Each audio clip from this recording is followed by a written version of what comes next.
قلت له يا عبد العزيز انقذنا، انقذ المغرب العربي من هذه قضية البوليزاريو اللي قاعدة تدمالة تسوسة في التفاح تاكل في المغرب العربي، وعدم تعاون اللي ماشي يوصلوا تقريبا 200 مليون المغرب العربي كله، وبطاقاته وبالغاز وبالبترول وبالمضايق وبالبحر وباحتلاله لجنوب البحر الابيض المتوسط، الكل تحرم من التعاون وتحرم من التنميه وتحرم من الاشتراك.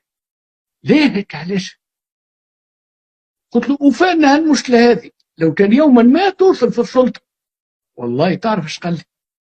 ها قدام شهود، قدام سفير سفير عمان زاد كان معنا علي بن مسعود المعسني، هي المعسني عائلة اخوال السلطان قابوس، كان يعيش معنا هنا في الدوحه.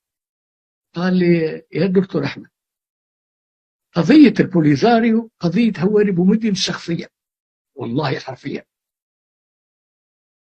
قال لي هو اكهو اللي شاد فيها، اما لا من مصلحه الجزائر ولا من مصلحه المغرب باش تتكون دولة عمرها ما تتكون من 70,000 مواطن من البوليزاريو مقطوعين على المغرب. هذا الكلام اللي قاله لي وشهادة لله، أقسم بالله هذا اللي وقعه قدام شهود.